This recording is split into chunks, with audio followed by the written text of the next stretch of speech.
Salut à tous, c'est Troyx, on se retrouve aujourd'hui pour une nouvelle vidéo. Notez que j'ai pas dit une nouvelle vidéo un peu particulière. Donc du coup, suite à mon let's play de la morale de l'histoire, j'avais évoqué en stream la possibilité de faire le Moral Foundations Test en vidéo, et puis je m'étais ravisé parce que je sais pertinemment que cette vidéo va être démonétisée au vu des sujets qu'on va aborder. Donc du coup, Fred, un de mes plus fidèles viewers, a assez gentiment décidé de sponsoriser cette vidéo. Voilà, donc par le biais d'une donation, je le remercie. Et je vais commencer directement le test, parce que sinon la vidéo va durer 3 heures.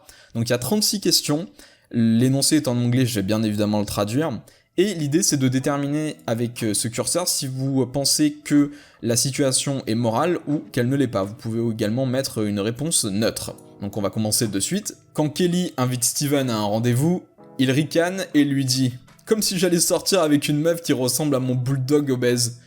Donc c'est bien évidemment immoral, parce que tout simplement dans le domaine des relations, si jamais t'es pas intéressé, tu dis non, et il est attendu que la personne est censée le prendre plutôt bien, et donc ne pas réagir comme ça de manière agressive, parce que finalement, de ce que nous en dit l'énoncé, elle a juste demandé si jamais il pouvait avoir un rendez-vous, quoi.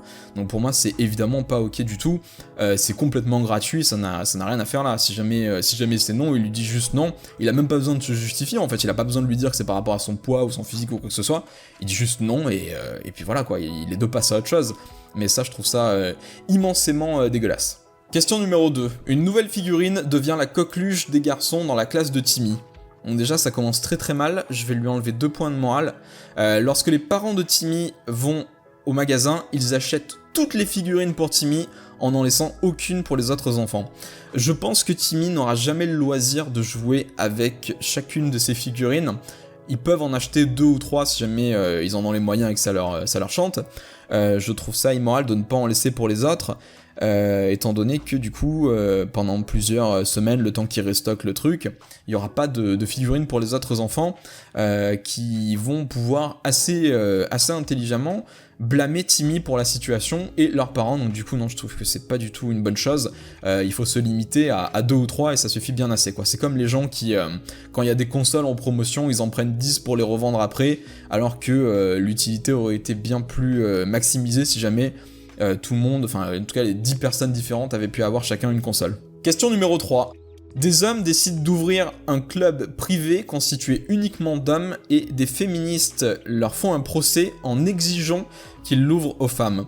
Donc du coup, alors je sais pas ce qu'il faut dire qui est moral ou pas, le club ou le fait que les féministes les amènent devant la cour de justice.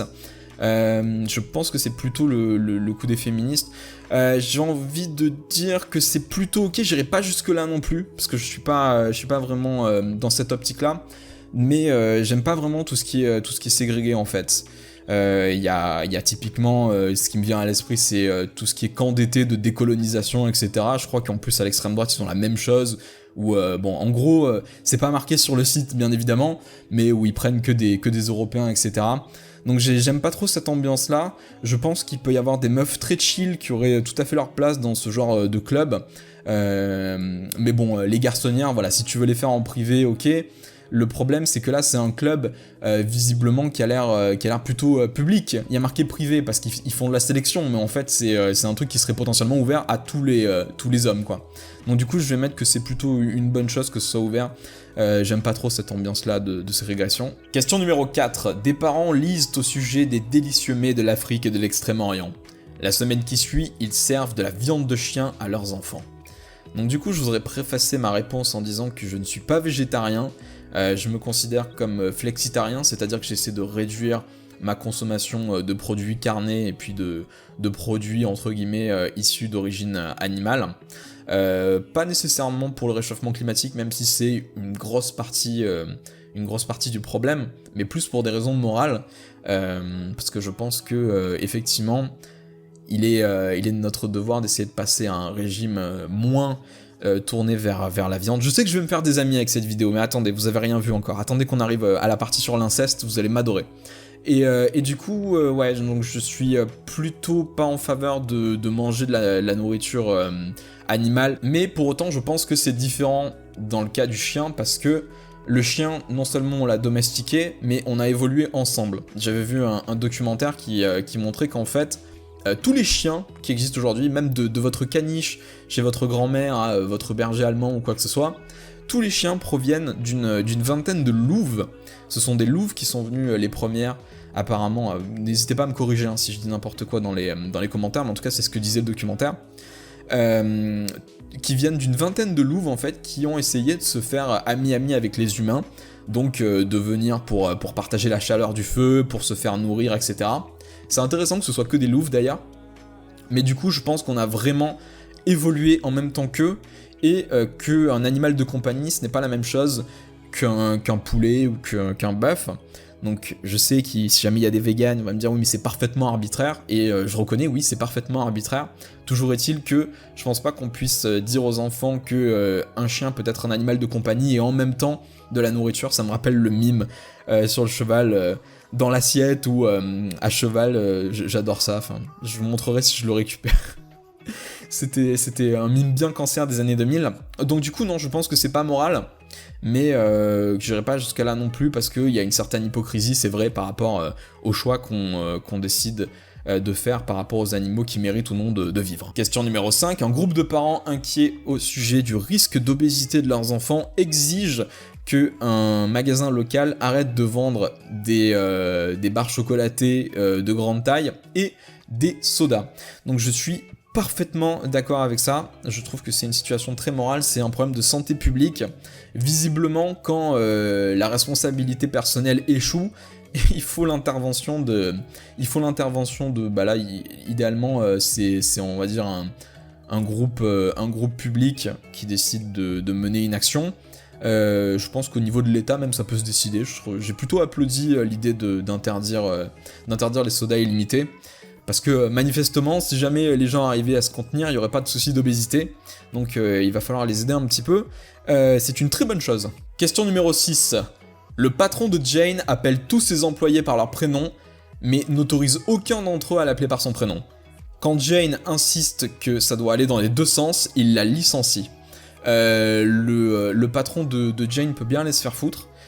C'est complètement infantilisant, je sais pas d'où il prend la confiance d'avoir une attitude aussi paternaliste au point d'appeler ses employés par leur prénom, ce qui en soi est assez anodin, mais par contre quand tu le couples avec le fait qu'il n'a pas le droit, qu'il n'autorise pas en fait ses employés à faire de même, c'est juste, à mon avis, c'est un complexe mal placé.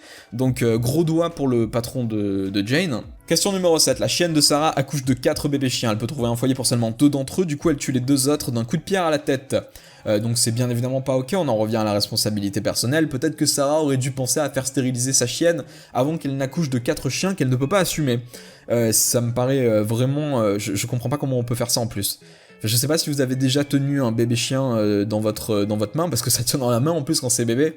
T'as juste envie de le protéger, de lui faire plein de bisous, de le nourrir. Je comprends pas, pour moi c'est surréel de pouvoir les étouffer ou de leur mettre un coup de pierre dans la tête. Je pense que c'est son problème maintenant, et elle a qu'à redoubler d'efforts pour retrouver un foyer. Il y a plein de possibilités qui existent, il y a des associations, etc. Il y a le Bon Coin, il y a plein de choses, et c'était son problème avant, il fallait y réfléchir plus tôt. Question numéro 8. Tom et Linda sortent ensemble depuis bientôt 1 an. Puisqu'ils n'ont jamais été d'accord sur le fait d'être exclusifs, Tom couche avec d'autres femmes sans le dire à Linda.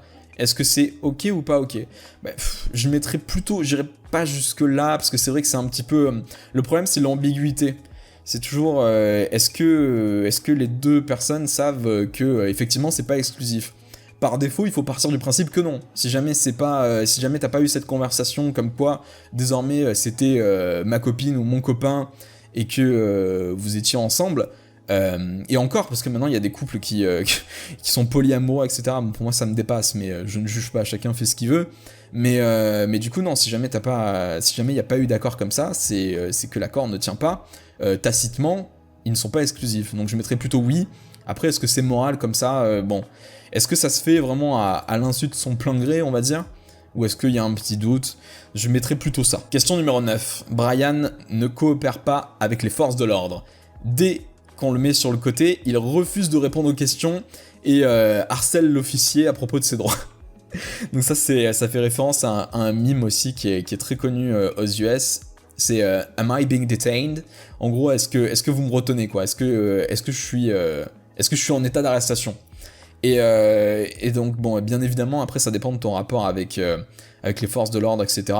Moi je pense que si jamais il a pas à répondre aux questions que l'officier lui pose et qu'il a des droits en tant que citoyen, c'est plutôt moral, donc moi j'irais plutôt là.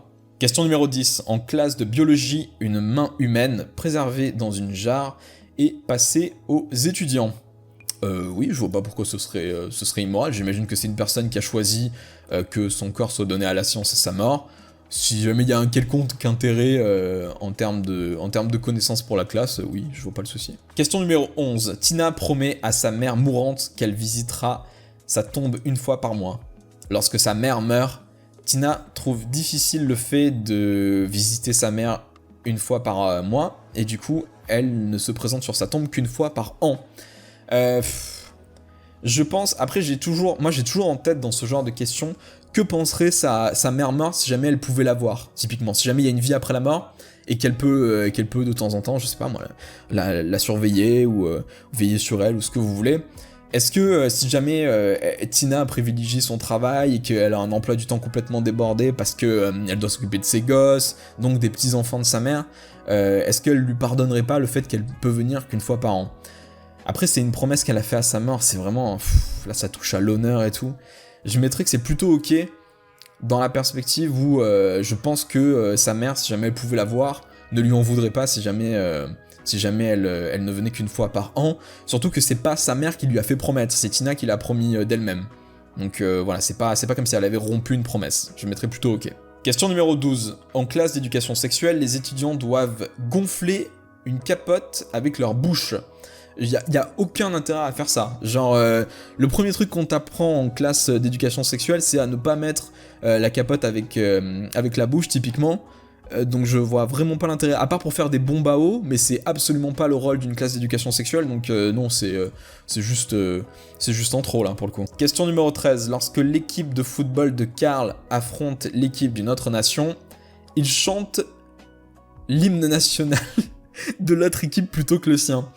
Donc non, je veux dire, l'idée là c'est la cohésion, c'est l'esprit d'équipe, c'est vraiment de ne faire qu'un, de faire corps pour incarner en fait cette équipe, d'incarner même on va dire par induction le pays qu'il représente et pas l'autre équipe. Je veux dire, si jamais il a un problème avec son pays pour X raisons, eh ben il va pas aller jouer dans son équipe nationale, enfin je sais pas.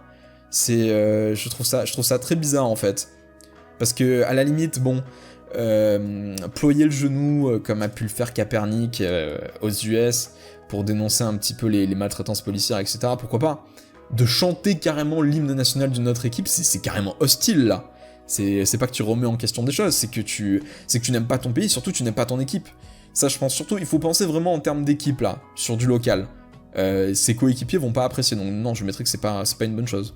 Anna hérite d'un vieux drapeau du pays de son père, mais ne l'a jamais utilisé. Un jour, lorsqu'Anna nettoie la maison, elle découvre qu'elle n'a pas de chiffon, et du coup, elle utilise le drapeau en tant que chiffon pour nettoyer la maison. Donc, non, je dirais que c'est pas moral. C'est pas par rapport... je ne sacralise pas le drapeau, pour moi c'est qu'un objet, donc si jamais elle a envie de le brûler, elle fait ce qu'elle veut, etc., elle devrait pas être légalement responsable de ça. Le problème là, c'est la moralité. Je veux dire, c'est quand même le pays de son père. Si jamais son père découvrait qu'elle s'en servait comme chiffon, est-ce que ça lui briserait pas un petit peu le cœur? C'est vraiment par rapport à son père en fait, et quelle relation elle entretient vis-à-vis de lui. Mais par défaut, on va dire qu'elle est bonne, et donc que c'est pas une bonne chose. Question numéro 15. En classe d'éducation sexuelle, les étudiants apprennent que comme les sexes sont égaux, les filles devraient pouvoir coucher avec autant d'hommes qu'elles le veuillent sans avoir peur d'être considérées comme des salopes. Donc du coup, moi je vois deux niveaux vraiment à cette question. Le premier, c'est la moralité du mensonge ou non. Est-ce que c'est vrai? Est-ce que si jamais tu dis le simple fait de dire à des étudiants « Non mais vous inquiétez pas, faites ce que vous voulez, ayez une vie sexuelle débridée, personne ne vous jugera ». Est-ce que c'est vrai en fait? Est-ce que c'est pas plutôt un mensonge? Est-ce que son grand frère, est-ce que son père, est-ce qu'un inconnu dans la rue, est-ce qu'un mec qu'elle va draguer sur Tinder, est-ce qu'elle est vraiment à l'abri de se faire traiter de salope par une de ces personnes ou par un total inconnu mal intentionné? Donc je dirais que non, c'est pas moral en ce sens-là, parce que ça va, évidemment, il y a toujours un risque que ça arrive. Il y a une expression que j'aime bien en anglais, c'est wishful thinking, et c'est pas parce que tu souhaites quelque chose que ça devient réalité. La deuxième, c'est plutôt au niveau de la société. Donc il y a eu des études, si jamais vous voulez, je vous mettrai le lien dans la description. Après, il faut bien remettre dans le contexte, il faut toujours recontextualiser. C'est une étude qui a été commanditée par, il me semble, des conservateurs chrétiens aux États-Unis. Donc évidemment, pas le même nuancier niveau moral que quelqu'un de plus libéral sur ces valeurs-là. Et ils ont trouvé en fait que moins tu avais de partenaires sexuels, plus tu avais de chances d'être heureux dans ton mariage. Donc après, t'as toute la question vraiment de la société. Est-ce que tu veux une société dysfonctionnelle avec des familles recomposées, des enfants à gauche à droite, etc. Il semblerait que ce soit un facteur qui favorise on va dire, le crime, etc. Ça se vérifie aux États-Unis. Et à mon sens, c'est un problème, quoi. Je veux dire, c'est pas souhaitable. Donc du coup, je trouve pas ça moral, pas parce que les sexes ne sont pas égaux, ou parce que les filles n'ont pas le droit de coucher à gauche à droite, mais parce que c'est un mensonge de leur dire que ça n'arrivera pas, qu'elles seront pas traitées de quoi que ce soit. Et après, t'as la question de la société. Après, si tu t'en fous de la société, comme moi, tu peux tout à fait mettre ça. Mais du coup, je pense que je vais mettre au milieu. Question numéro 16. Le coach de l'équipe de foot de John décide que tout le monde dans l'équipe doit porter des chaussures de foot noires, mais le jour du match, John se pointe avec des chaussures de foot blanches. Du coup, on en revient un petit peu à l'hymne national. C'est juste dans un esprit de cohésion, en fait. Si jamais tout le monde a le même uniforme, c'est pour faire corps, c'est pour vraiment qu'il n'y ait pas plusieurs individus, mais une seule équipe qui fait face à une autre équipe. Donc je m'en fous, si jamais il a pas envie de respecter le dress code parce que c'est un rebelle, tant mieux, grand bien lui fasse. Mais dans le cadre d'une équipe, en fait, normalement t'es censé dépasser l'individu pour favoriser le collectif. Donc je mettrais que c'est plutôt pas une bonne chose. Question numéro 17. Scott organise un dîner. Pour le dessert, il sert du gâteau au chocolat en forme de caca de chien. En fait, c'est de mauvais goût, mais c'est pas immoral, en fait. C'est juste dégueulasse. Mais bon, c'est pas comme s'il servait véritablement du caca de chien, quoi. Question numéro 18. Julie demande à ses amis de ne pas fraterniser avec son ancien petit copain Jake, étant donné qu'il l'a trompé avec plusieurs autres femmes. 3 semaines plus tard, la copine de Julie, Melissa, sort avec Jake. Donc du coup, je vais suggérer 2 choses. Je pense que Julie a tout à fait le droit de sortir avec Jake si jamais les deux s'entendent là-dessus. Je vais surtout suggérer à Julie de couper les ponts avec Melissa, parce que visiblement elle en a rien à foutre d'elle, en tout cas pas assez pour ne pas sortir avec son ex qui l'a trompé plusieurs fois. Donc je pense que oui, c'est tout à fait bien, mais Julie devrait littéralement couper les ponts le plus vite possible. Question numéro 19. Ah, ça y est, la fameuse question. En utilisant un préservatif et la pilule, donc c'est très important, on va en discuter après, un frère et une sœur décident qu'ils veulent coucher ensemble juste une fois pour voir ce que ça fait. Donc du coup, il y a 2 choses, donc personne ne l'a trouvé en stream, j'avais demandé un petit peu qu'est-ce que vous utiliseriez comme argument pour défendre en fait, pour interdire l'inceste. Et il y a 2 choses en fait, donc je vais vous parler de la première. La première, donc quand on parle de relations sexuelles, généralement le seul critère qu'on va retenir aujourd'hui, ça s'appelle le consentement. C'est-à-dire la décision éclairée de 2 personnes, ou plusieurs, autant que vous voulez, de pratiquer l'acte sexuel. Le problème, c'est que le consentement est un concept qui est potentiellement dépassé, parce qu'on peut consentir à faire des choses qu'on ne souhaite pas. Typiquement, je sais pas moi, pour prendre quelque chose...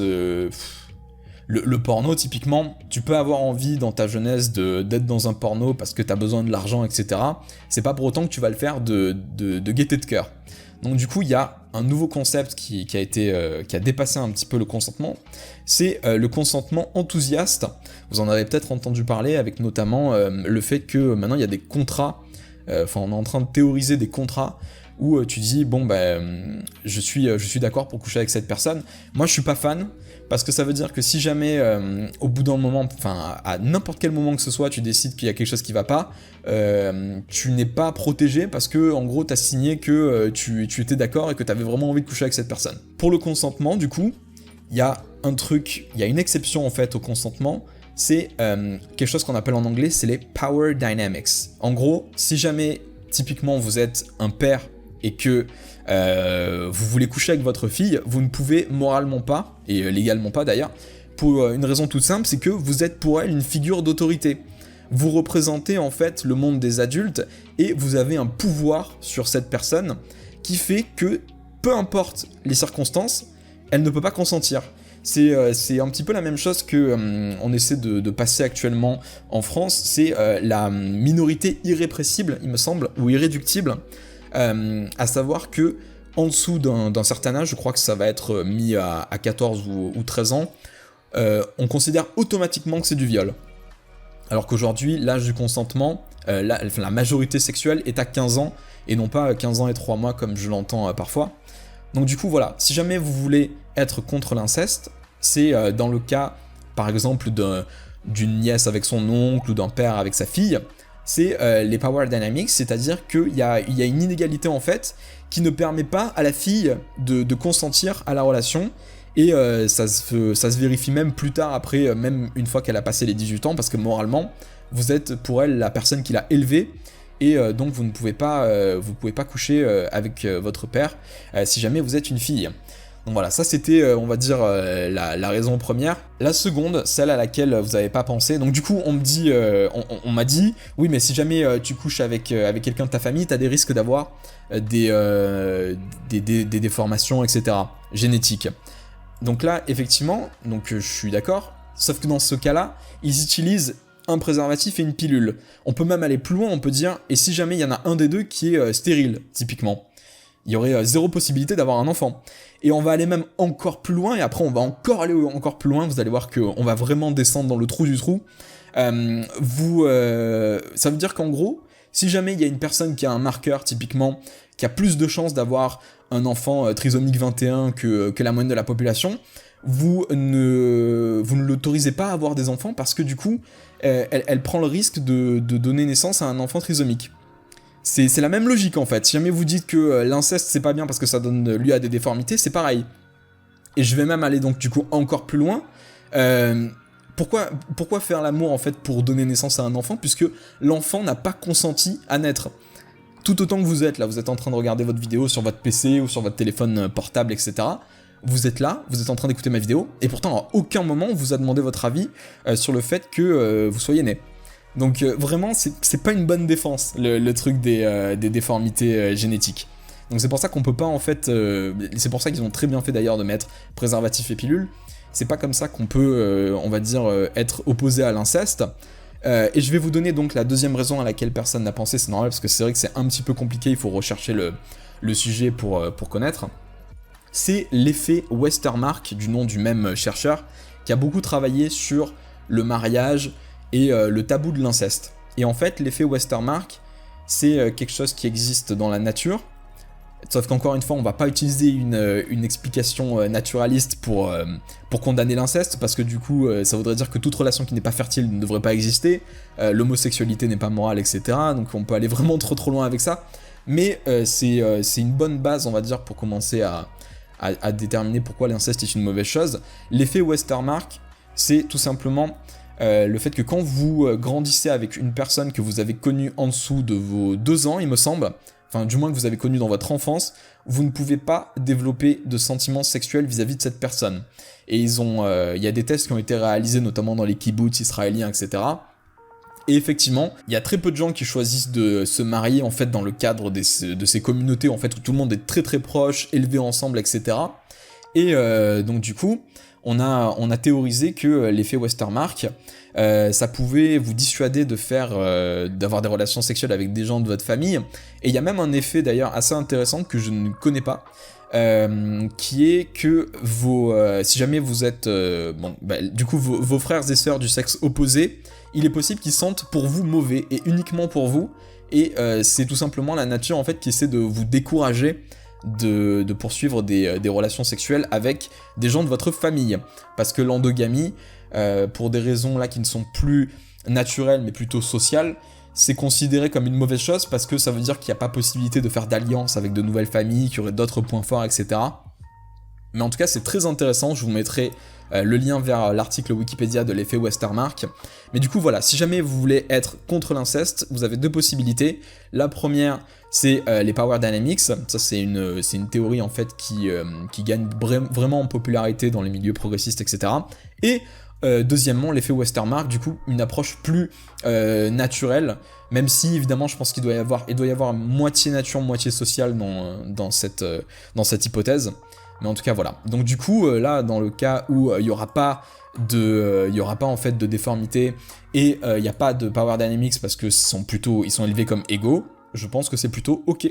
Et c'est pas pour autant que je vais me faire le chantre de l'inceste. Voilà.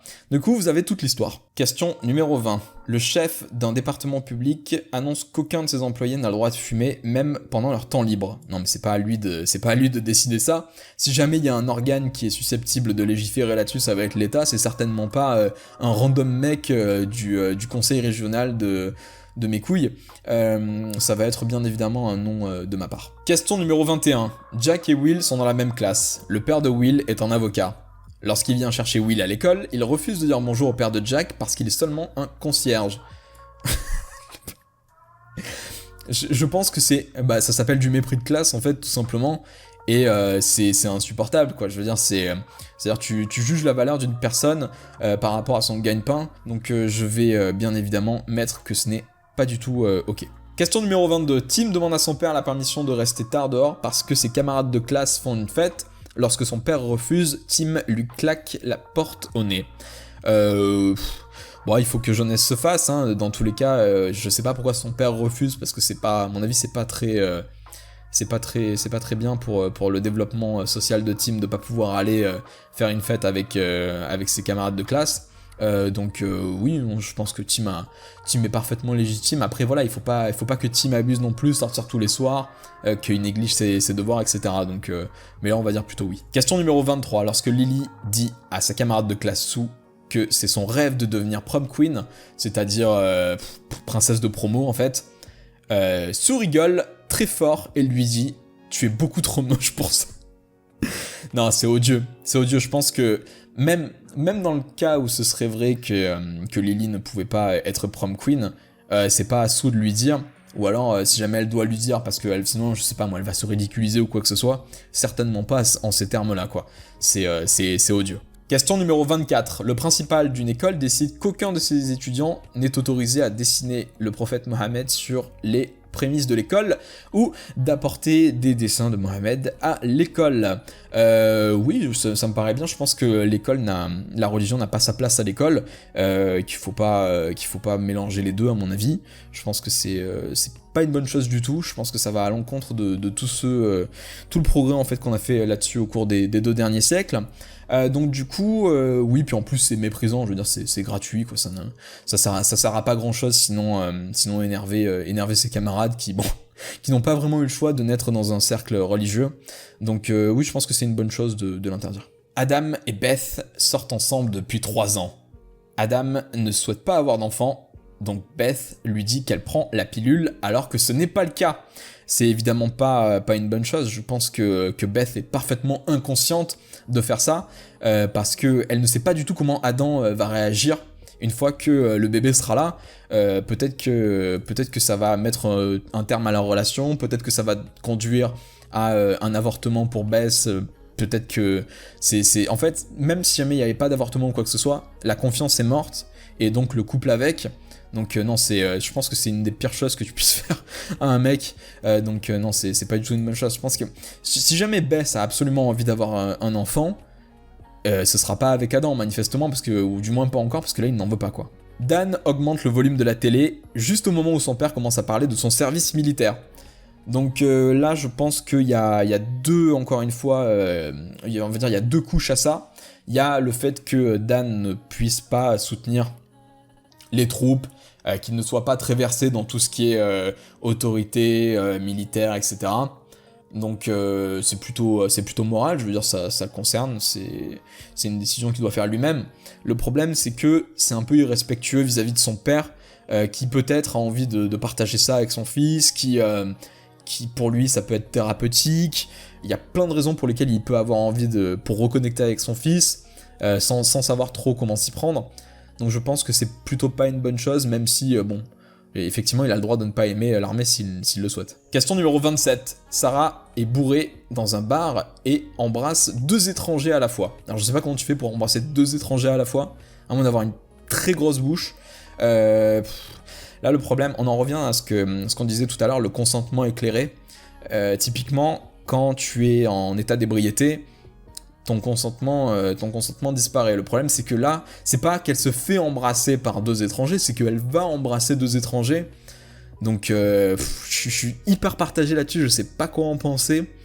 Je dirais que le problème, c'est que là, c'est pas qu'elle a été droguée, c'est pas qu'on a mis du GHB dans son verre ou quoi que ce soit, elle a choisi de boire et d'aller embrasser d'elle-même 2 étrangers. Donc, je pense que oui, c'est plutôt... ça la regarde. Ça relève de sa responsabilité personnelle. Donc c'est pour ça que je mets juste que le premier échelon. Question numéro 28. Emma et Cindy sont des stagiaires d'été au bureau de Chris. Emma s'en sort un petit peu mieux que Cindy. À la fin de l'été, il y a seulement un poste, alors Chris le donne à Cindy parce qu'il la trouve plus attirante. Donc c'est bien évidemment non. J'ai travaillé en RH, notamment en recrutement d'ailleurs, et on va dire ce qui doit primer, c'est-à-dire c'est plutôt multivarié, il y a plusieurs paramètres à prendre en compte, mais le paramètre principal, c'est l'adéquation au job, c'est la compétence en fait. Et là, visiblement, Emma s'en sortait mieux que Cindy, donc peu importe qu'elle soit plus moche que Cindy, elle est pas là pour faire un concours de beauté en fait. Donc non, c'est pas une bonne chose. Question numéro 29. Lorsqu'un SDF demande de l'argent à Matt, Matt continue à marcher tout droit et lui dit « Ne me parle pas, loser !» Donc encore une fois, on en revient au mépris de classe. Si jamais t'as pas envie de donner de l'argent à un SDF, y a rien qui t'y oblige contractuellement ni moralement. Tu continues ta route si jamais ça te chante, mais tu lui dis pas « Ne me parle pas, loser !» quoi. C'est absolument détestable comme attitude. Question numéro 30. Un homme ouvre un cabinet sans licence, mais fait signer à tous ses clients un contrat stipulant qu'ils savent que ce n'est pas un professionnel de la santé. Donc non, ça c'est une des choses sur lesquelles on légifère assez intelligemment, c'est que y a des médecins et puis il y a des charlatans, quoi. Donc du coup, si jamais il a envie de leur donner des thés ayurvédiques ou je ne sais quelle connerie, grand bien lui fasse, mais si jamais il commence à pratiquer la médecine, là il y a un vrai risque, comme on l'a vu plein de fois avec l'affaire des implants, etc. Donc non, il faut absolument que son cabinet soit fermé, ou du moins qu'il arrête de faire de la médecine. Question numéro 31. Bob et Pam sont frères et sœurs. Bob reçoit 10 $ de leur père et on lui dit de le distribuer entre lui et sa sœur comme il le désire. Bob donne 1 $ à Pam et garde 9 $ pour lui. Donc du coup, ça me rappelle un petit peu...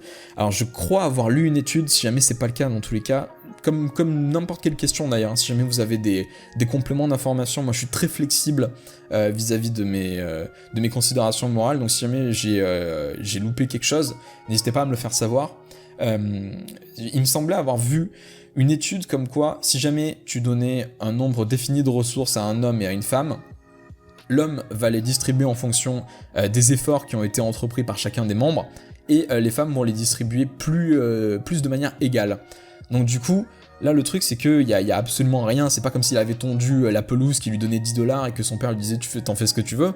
Là c'est vraiment qu'il lui dit partage-les, il n'y a aucune raison à moins que sa sœur soit plus petite et donc elle n'est pas, je sais pas moi, un gosse de 1 ou 2 ans, enfin même 3 ou 4 ans, il n'a pas d'utilité à avoir de l'argent, auquel cas je pourrais comprendre. Là on va partir du principe qu'ils ont à peu près le même âge, il devrait lui donner la moitié, enfin minimum la moitié quoi.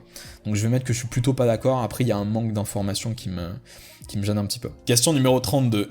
Amy et Mia sont collègues de travail. Un jour, Amy propose à Mia de prendre une de ses permanences sans obligation. Un petit peu plus tard, Amy aurait vraiment besoin que quelqu'un la remplace, mais Mia ne se sent pas obligée de le faire parce que l'offre de Amy au début lui avait précisé qu'il n'y avait aucune obligation. Donc je pense que ça n'existe pas vraiment, ça c'est plus ce que tu dis à l'oral, il y a un sous-texte là-dedans qui te dit bon, normalement t'es censé toujours œuvrer dans la réciprocité. Tu peux pas continuer à recevoir sans jamais rien donner, donc au bout d'un moment... c'est vrai qu'elle pourrait quand même faire l'effort de la remplacer, Mais bon, peut-être que ce jour-là, elle avait pas envie ou quoi que ce soit. Je vais dire que c'est plutôt ok, j'irai pas jusque-là, parce qu'il faut quand même un degré de réciprocité, sinon il n'y a pas de société. Question numéro 33. Un homme commande... Oh mon dieu. Un homme commande une sex doll, c'est-à-dire une poupée gonflable, customisée, personnalisée, à l'effigie de sa nièce. Donc, là j'ai une sensation de révulsion, en fait. Je pense que c'est parce que la nièce n'a pas consenti, en fait, à ce que son effigie soit reproduite en poupée gonflable. Je pense que si j'étais le père, typiquement, et que je voyais l'oncle de ma fille, enfin que je l'apprenais, je pense que je couperais immédiatement les ponts. En plus, on ne sait pas l'âge. On ne sait pas l'âge pour le coup. Ce serait évidemment encore plus odieux si jamais elle était mineure. Donc, non, pour moi, c'est dégueulasse. J'aimerais bien aller plus loin dans mon explication, mais c'est vraiment... là, c'est plus viscéral qu'autre chose. J'ai pas d'explication morale autre qu'elle a pas consenti, quoi. Question numéro 34. Un lieutenant de l'armée oublie négligemment de faire un rapport sur un civil tué par ses troupes parce qu'il sait que c'était un accident. Et alors ? Et alors, enfin, ça me rappelle les États-Unis qui bombardent les hôpitaux des Nations Unies, quoi. C'est pas parce que c'est un accident que d'un coup ça devient. Moi, encore une fois, on en revient à ce qu'on voyait dans la dernière vidéo. Je suis un utilitariste. La seule chose que je vois, c'est que il y a un civil qui est mort, en fait. Que ce soit un accident ou pas, j'en ai rien à foutre. C'est ta responsabilité, donc il faut assumer jusqu'au bout. C'est absolument pas moral. Question numéro 35. Une pâtisserie chrétienne, donc ça c'est un vrai cas qui est réellement arrivé, refuse de décorer un gâteau avec des lettres en chocolat parce qu'il pourrait promouvoir un message pro-gay. Donc du coup je pense mettre ok parce que je crois que tout le monde devra avoir le droit de refuser le service à une personne pour quelque raison que ce soit en fait. Le truc c'est que tu peux pas faire comme c'était typiquement dans les années 60, au début des années 60 aux États-Unis, quand il y avait la ségrégation. Je pense pas que ce soit en rapport au fait qu'il soit gay, au fait qu'il soit noir, au fait qu'il soit quoi que ce soit. Je pense qu'il a juste le droit, en tant que commerçant, de refuser le service pour quelques raisons qui lui sied. Après, si c'était moi, typiquement, j'aurais aucun problème à faire un gâteau avec des lettres en chocolat avec un message pro-gay. Tout simplement, même si on met la morale de côté, tout simplement parce que c'est quand même une commande de plus, c'est quand même de l'argent pour toi. Donc je sais pas. Si jamais tu penses que t'as des valeurs qui te... Le truc c'est que c'est vrai que si tu remplaces gay par noir, tu te dis ouais, c'est très bizarre quand même. Mais voilà, je pense que quand même il y a la liberté de... Ça va être exactement même la même question avec l'avortement et les docteurs qui sont religieux. Est-ce qu'ils ont le droit de refuser de pratiquer l'avortement? Le truc c'est que tu as une myriade de possibilités. À mon avis, t'as plein de pâtisseries qui seraient parfaitement d'accord pour lui décorer son gâteau au chocolat, de la même manière qu'il y a plein de médecins qui seraient prêts à pratiquer un avortement. Donc voilà. Donc encore une fois, hein, je dis bien, je mets ok parce que je pense qu'il en a le droit.